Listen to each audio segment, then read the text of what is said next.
Before we start this presentation, I want you to think of yourself as special people, mystics and philosophers, persons who are searching, who have responded to a special invitation that has struck a chord within you. So let us begin.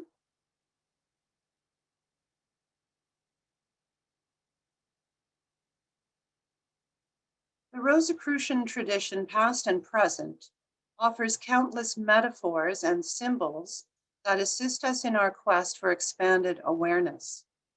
A metaphor, that word comes from Latin, and it means to transfer meaning across. So a metaphor is a type of comparison, often using something concrete or tangible to describe something abstract. As we gaze outwardly, as Michael told us in the beginning of his presentation, and read the book of nature, and that is an important metaphor, by the way, for a Martinist, we see with new eyes. We realize that the observer contains that vision within the self. Outward beauty is a reflection of our own inner self. As without, so within. As within, so without. And you are all familiar with the saying from the Emerald Tablet, as above, so below, as below, so above. This knowledge is often expressed as hidden or contained within secret symbols because such symbols reveal sacred wisdom. For those with eyes to see, let them see.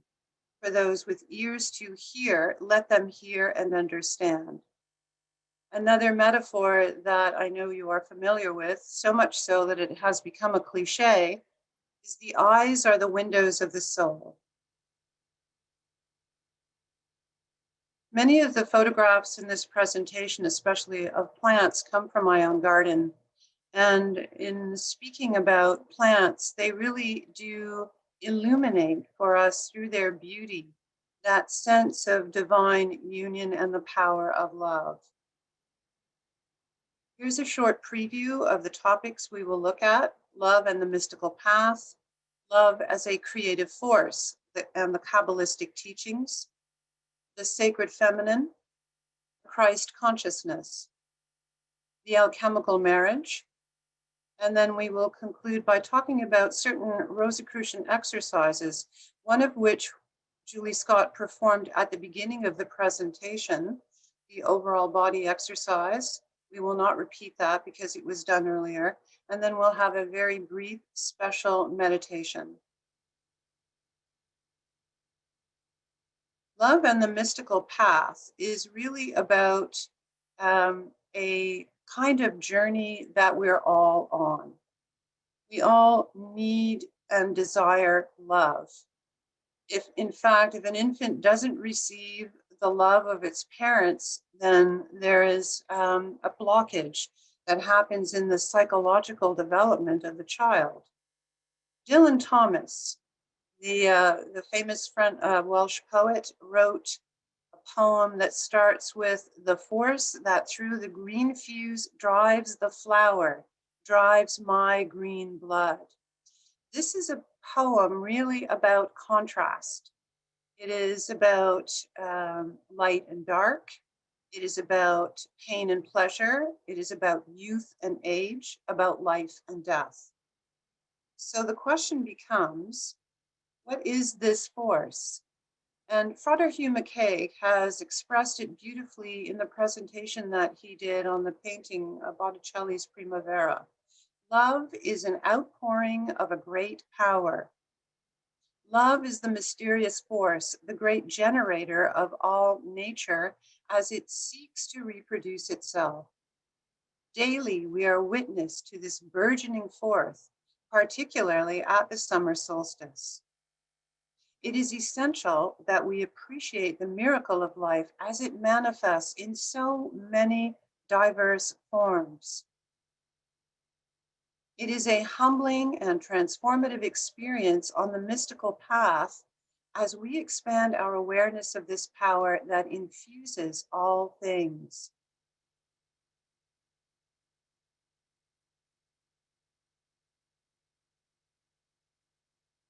Love is also esoteric knowledge. And with this photograph, and I believe that one of my friends has joined us on this presentation, my running friend, Karen. She and I often pass, well, because we run through a trail system here where we live in Ontario on the edges of Georgian Bay. And one spring morning, we passed these beautiful, beautiful blossoming apple trees, and contrast and duality are certainly part of the rhythm of life. I don't know if you're aware, but to blossom, apple trees love a cold winter. And it certainly is cold here. And that is one of, I think, the joys of witnessing the four seasons is their change and contrast. Esoteric comes from the roots eos, meaning within, and eis, meaning into. Thus, going within is at the heart of esotericism. Love as an esoteric knowledge leads to inner transformation and regeneration in the most profound sense. Science studies all phenomena. Esotericism understands that the single universal vibration assumes different aspects that take the name of light, electricity, heat, magnetism, love, and so forth. That is a quotation from Jano Kremert's The Hermetic Science of Transformation. Each day is thus an opportunity to expand our awareness by observing the beauty around us and also within us. Both Julie Scott and Frater Shaluli were talking about deep space, the cosmos, all of nature, the stars. On the right, you will see a NASA image taken with the Hubble telescope. It is a photo of the Hubble Deep Field. And this galaxy cluster that we're looking at is named Able 370. The shot was taken in 2016. What is really remarkable about this photograph, well, it's a number of things. First of all, at the bottom, you will see a star, bright star. That is in our own galaxy.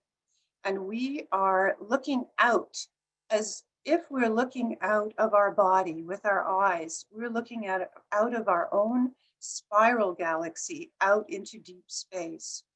And these are other island universes. In fact, they are countless. There's a region of space that we can look into and see further and further into space-time.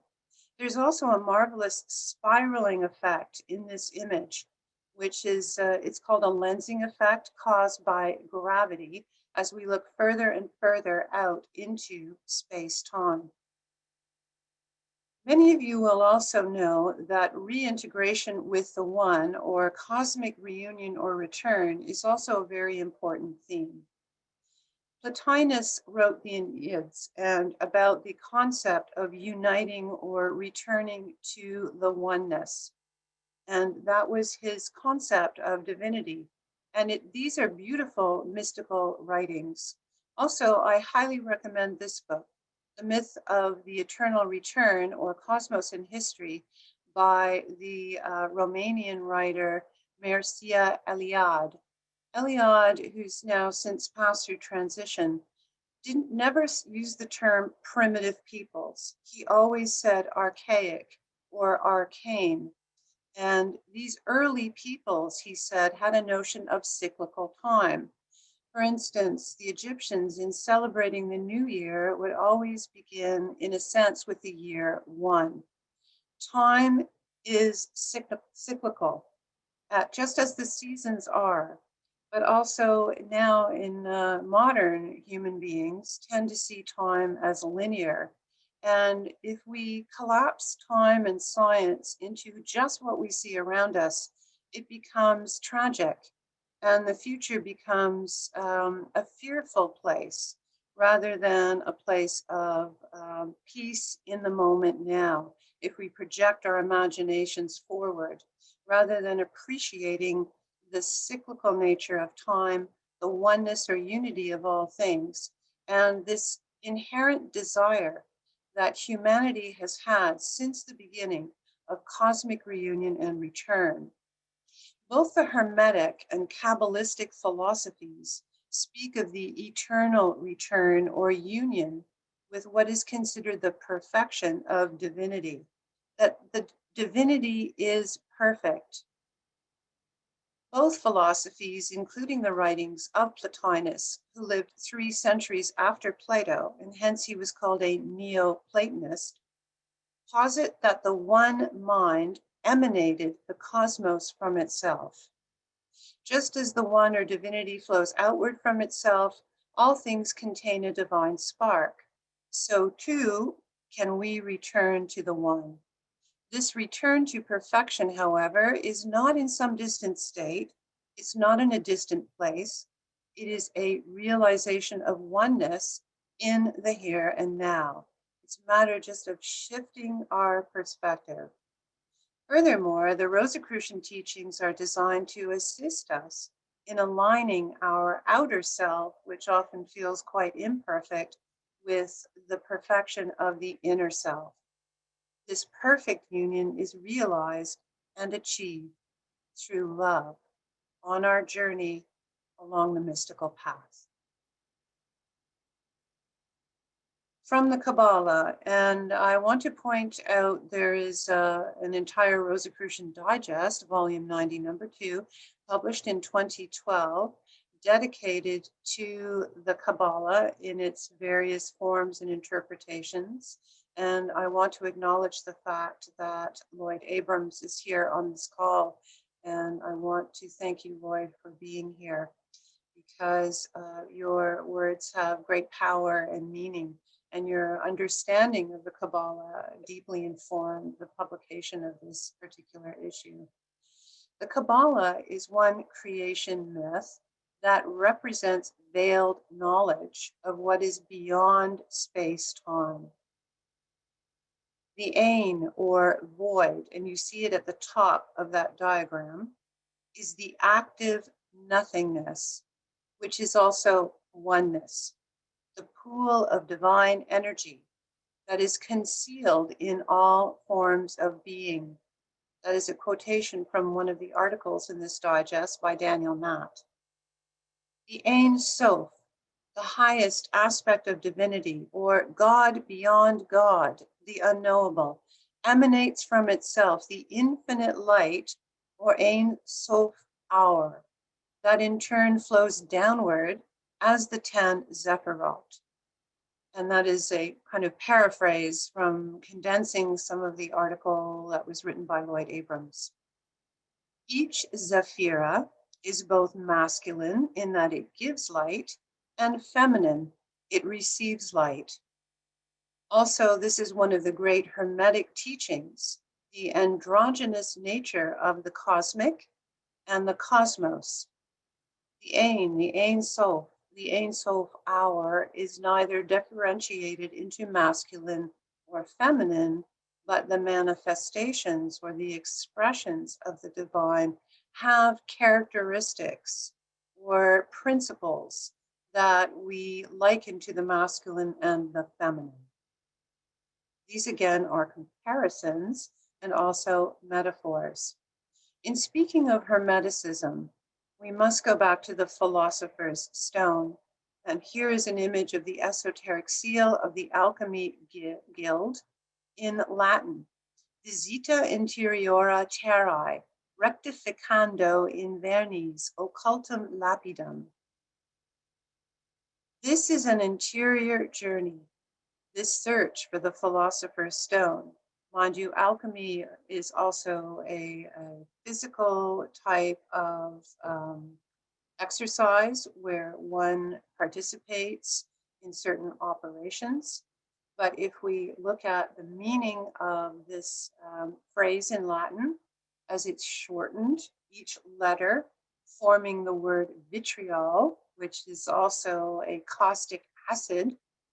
When we say someone is speaking vitriol, we mean that their words are hurtful, often burning and critical, but life also has that kind of burning effect of burning off the dross. So this motto translates as, in English, visit the interior of the earth, and by purification of what you discover therein, you will find the hidden stone, which is the true medicine. So those are metaphors for going within in order to discover that light, life, and love that is indwelling in you and in all beings. So the next statement, this esoteric phrase, symbolizes our going within to discover our close connection to our inner master. And another metaphor, the rose hidden in the cave of the heart. It is a journey of self-discovery, revelation, and insight. That's why in our order, we also teach the skills of concentration, contemplation, and meditation. Thus, the journey towards perfection is accomplished here and now, not in some distant future, not next week, not next year. If you have the chance to cross that threshold, do it now.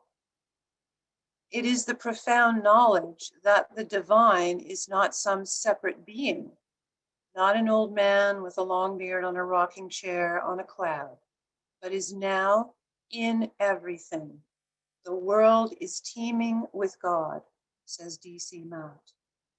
Through the eyes of love, the ordinary becomes the spectacular.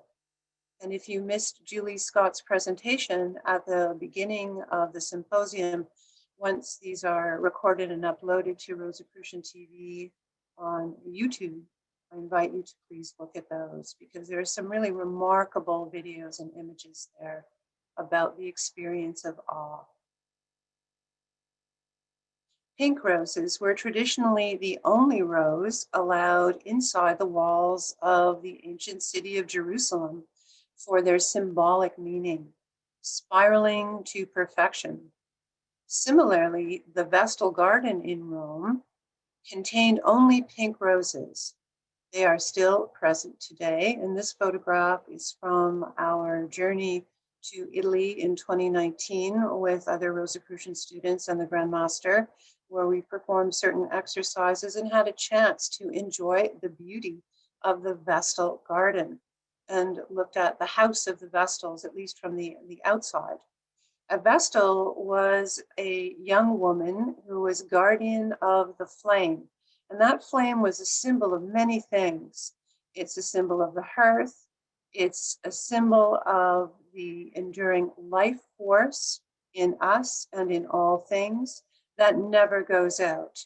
These women were charged with keeping the flame burning. That brings us to the divine feminine. We also had a remarkable tour to France in which we visited many sites of the Black Madonna. This is the Black Madonna of Mount Serrat. She is one of many, many found in Europe and all over the world, Africa, South America, the Caribbean. There are often legends surrounding their discovery. This statue was found in a cave below the place on a mountain where children experienced a vision of light. As a representation of the sacred feminine, she points to the transformative power of love, the nurturing power of motherhood, the protection of earth and its fertility, the sacred nature of the cosmos, the bride whose union with the bridegroom produces the divine child. In contrast, we should look at the divine masculine. What is the Christ consciousness? Being in Christ consciousness means living the experience of being one with cosmic intelligence, also called the Logos, in every moment of one's existence. It is synonymous with Buddhahood. It is the experience of cosmic consciousness or illumination. It is also Muhammad's experience of enlightenment in a cave on the mountaintop.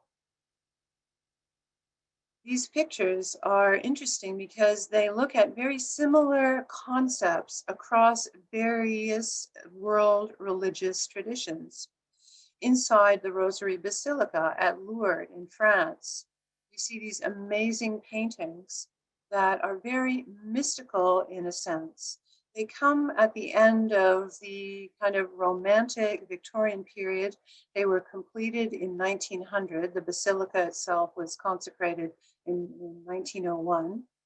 And this young girl, Bernadette, reported seeing a vision of a lady, a woman in white. And she said that her vision in the grotto began with a wild rose that moved in the wind. There were 2 gusts of wind, and the trees and the bushes did not move, but this rose moved. And then she had the experience. The mountain is Jabal an-Nur, hill of the illumination, in which place is situated the cave where Mohammed had the first revelation leading to the Quran, writing the Quran. This title page is from the secret symbols of the Rosicrucians of the 16th and 17th centuries. And I want to speak just for a moment to the image of the rose and the cross. You see here Emmanuel, God with us, or God in our presence. And here, instead of the rose at the center, we see a representation of the Christ consciousness. We see the rose elevated. Remember that in Rosicrucian ontology and in symbology, the vertical line represents spiritual energy. The horizontal line represents the mundane plane, their intersection, the point of manifestation. It's a beautiful image of who we are as human beings. We are both physical and spiritual. We contain within us divine consciousness, and we are ever seeking to elevate the rose. We have here also the alchemical version of the Song of Solomon, which is a little bit different from the biblical text. It says here, I am a flower of Sharon and a rose in the valley. So I'll speak to that again in just a moment, but I want to look deeper into that book of the secret symbols. What is the great mystery? What is the mysterium magnum, the universal study? What is the divine marriage? It is the knowledge of the union of opposites, of the male and female principle in all things. It is the union of the sacred feminine with the sacred masculine. The alchemist knows that the all, that is the universal, is in the all, in everything. All is one mind, all is love. Spiritual love is the power by which humanity recognizes its oneness in light, life, and love. This metaphor describes the alignment of the inner with the outer nature, the mystical quest of the soul personality's desire for union with divine intelligence. In contrast, we have the concept of the dark night of the soul. That is a feeling of intense separation, especially in times of trial, disease, trouble, and despair. The poem by John of the Cross is really about divine union and not separation.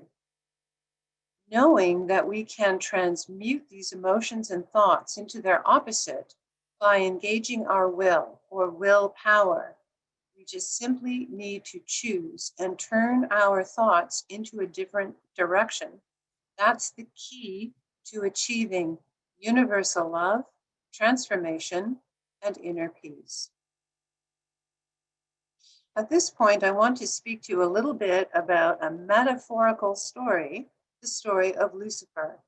Here we have the watercolor by William Blake. It is the illustration to Milton's Paradise Lost, which was published in 1807. We also have a kind of line drawing by John C. Nemo from 1896, Satan Rising from the Burning Lake. It is the title page to Milton's Paradise Lost. That original epic poem, it's quite long, was dictated by John Milton as a blind man to his daughter, and she transcribed it. That was first published in 1667.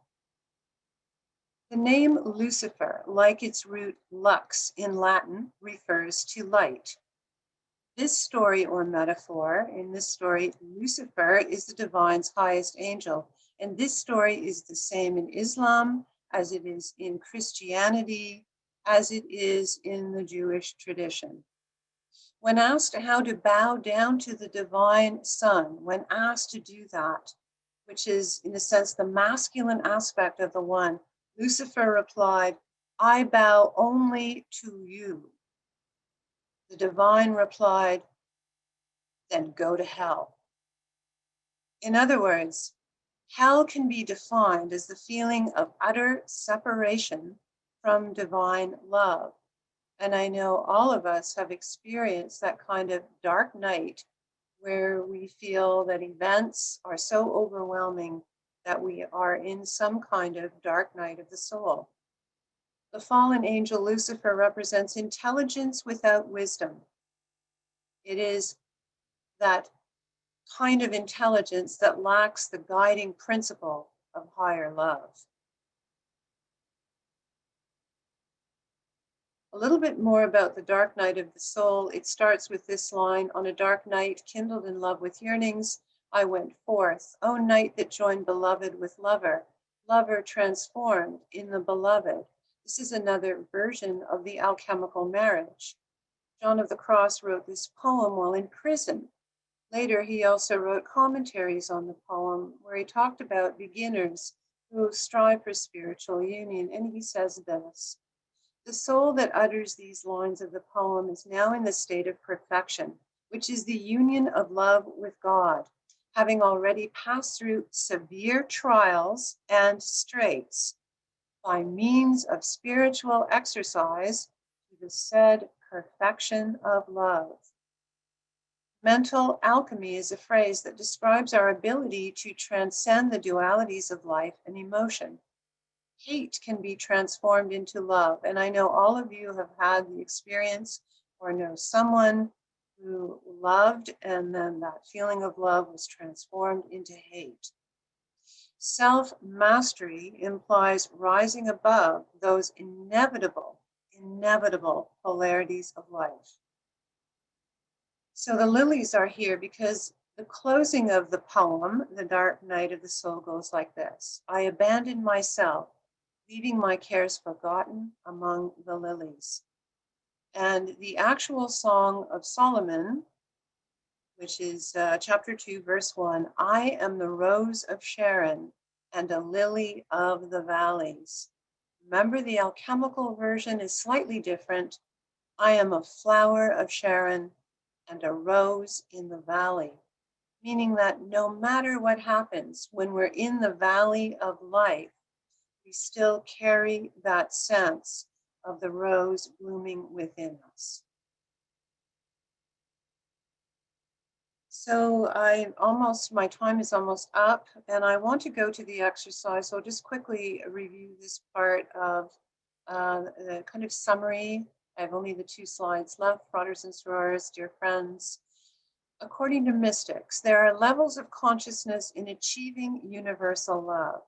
Levels of consciousness, often visualized as a rising up from lower to higher levels. So let us examine a few of these. And we have looked at these over the last 3 presentations. Love and appreciation of the earth and nature, especially experienced by the expression of beauty and the sacred feminine. Unconditional love of humanity, the practice of compassion. Even when we don't like someone or we don't like their actions, we still have compassion. A further fusing with nature and humanity, that is a greater transcendence, the experience of merging with cosmic intelligence in all things, a flowing outwards from the small self to become one with the light, knowing that you are part of this light as the small self disappears or dissolves, even just temporarily. Living this experience daily as a type of walking meditation, a profound and sustained awareness of the Christ consciousness and the divine feminine within. One such practice is awakening the secret fire in meditation that leads to an expansion of consciousness. Another is circulating that energy within the heart, also called the prayer of the heart, circulating that energy at the heart center. As Rosicrucians, we use what is called the overall body exercise, and the Grand Master started in the introduction with that exercise, that is awakening the secret fire within. Deep neutral breathing activates the light of consciousness in every cell, and that's your homework for tonight. Perhaps before falling asleep, when you're lying in bed, try that exercise where you start with a small cell, your big toe, and as you breathe in and out, visualize that light in every cell of your being. Let us add that when we visualize this light within ourselves, that we also feel it as the light of love. It emanates out from ourselves as a profound vibration, especially from the heart center. The love of the cosmic is within us as we are within it. And for our final brief meditation, I want you to look at the letter Shin. So we're going to now go back to the Kabbalah as a meditation tool. This Hebrew letter Shin is the root or the beginning of the word Shekinah or Shekinah, the divine dwelling in our midst. It's also understood as the sacred feminine, as Mother Nature, the bride, as the recipient of the divine's love for creation. As a pictogram, it represents flames of fire or teeth. Shin has also been likened to the human heart with its 3 chambers. In Arabic mysticism, Shin is related to Sakinah, meaning peace, calm, welling, but also moments of divine inspiration or interior spiritual illumination. Gerard Ancaus, or Pappas as he's known, designates the Hebrew letter Shin as representing earth, but on the universal level, heaven. It also corresponds to summer, so it is indeed appropriate. Now gaze at the letter Shin. And those of you who know something about the Kabbalah and Hebrew letters, you will also, of course, be quite aware that it is composed of several other letters. Now close your eyes, briefly visualizing this symbol.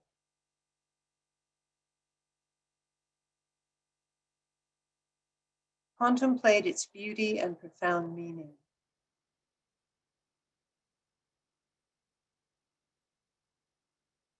It also resembles 3 flames on an altar. In Rosicrucianism, the Shekinah represents the divine in our presence. Know that it exists within you.